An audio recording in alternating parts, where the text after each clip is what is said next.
The Senate has summoned the Director General of the Department of State Services, Lawal Daura, to shed light on the agency's indictment of Ibrahim Magu as an unfit person to head the Economic and Financial Crimes Commission, EFCC.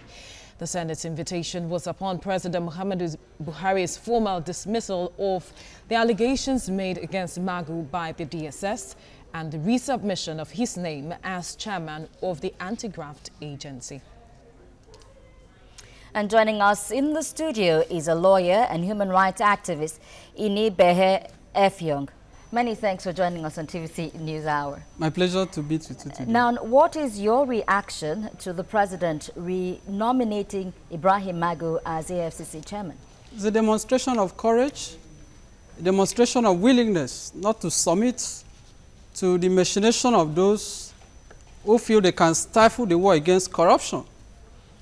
And we can only commend the president because we have made the point clearly that the current leadership of the Senate, to us, does not have the moral integrity to detect to us or to give us lecture on corruption. And of course, the statutory power to appoint the chairman of the commission by virtue of Section 2 of the Economic and Financial Crimes Commission Establishment Act dwells squarely with the president. The Senate has the power to either accept, confirm, or reject the nomination, which they had earlier rejected. The president also has power to re-nominate him. And I strongly believe that the Senate should have a rethink on their decision, because Magu, since he was appointed, has shown appreciable and commendable courage in the fight against corruption. All right, now, you know that after the renomination, the Senate came up with 3 conditions before he can be confirmed as the chairman of the EFCC. Now, I must say that these 3 conditions, if you ask me, are hurdles Magu has to cross. But one question is, why is the Senate finding it difficult to confirm him, and why they act? What do you make of their act? There is no need pretending about it. It's the leadership of the Senate, a Senate whose leadership is on trial, a Senate whose presiding officers are under investigation for corruption, a Senate whose minority leader is under investigation for corruption, a Senate that has many members that are under allegations and investigation for corruption. So for them, it is an act of self-survival that they have to give onerous and unnecessary conditions before they can confirm Magu. What is the argument against Magu? That, oh, the DSS investigated him, implicated him. Meanwhile, the DSS is under the executive, and the president is the head of the executive arm of government. So you cannot disregard the opinion of the president on the matter. The question is, can the president overrule the DSS? My answer is yes. The president is the appointing authority. So the Senate cannot, in my respectful view, convey the impression that they are more Catholic than the Pope.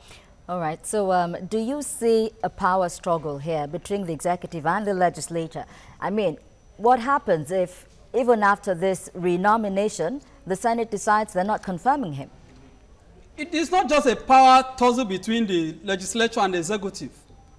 There's reasonable basis to infer that there's also an internal power struggle in the executive. It is embarrassing that you can have a situation where the president, the chief executive of the federation, will nominate someone for an appointment, and an agency under the president, under the presidency, submits a report that basically negatives and controverts the nomination made by the president. So there seems to be, even at the level of the executive, a sort of conflict. But beyond that, it is possible the Senate may want to go, not change their position. If that happens, it will clearly show that indeed there is a war between the executive and the legislature. But the president must not submit to blackmail. The president must not. Because if the Saraki-led Senate is so persuaded that Magu is corrupt and should not be confirmed, then even the Senate President should resign. Because if on the basis of allegation, you want to disqualify Magu, why is Saraki still the Senate President? Exactly. Saraki cannot be the Senate President when he's standing trial for corruption. He has not stepped down. And on the basis of flimsy allegations, whose proof they have not shown, you are saying that Magu should not be confirmed. That is totally unacceptable. All right, now, the DSS actually before now brought two conflicting reports to the Senate. Now, one question is, how would you see the role of the DSS in all of this? And two, the Senate is asking the head of the DSS to come and, shed more light on this report it has presented, that the president is saying that there is no claim to Magu being corrupt, or questions to Magu's character in all of this. How do you see all of this going to play out at the end of the day? It will be interesting. It's a melodrama. It's a tragedy that is happening in the country. Let Nigerians have the opportunity to hear from the DSS, the foundation, the basis for their allegations. We are interested in knowing what warranted the report they submitted. Because if the DSS, or the State Security Service, which is their correct name in law, appears before the Senate to still insist that Magu is corrupt, then the president will have explanation to offer to Nigeria, because this is an agency under his authority. So the question is, can the DSS still come out to now controvert the president a second time?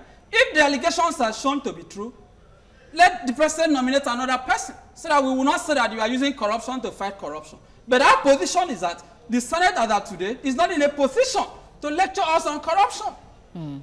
Because we know Magu has stepped on toes.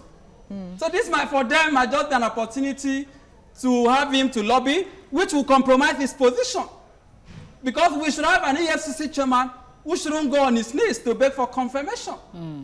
Well, let's see how all of this plays out.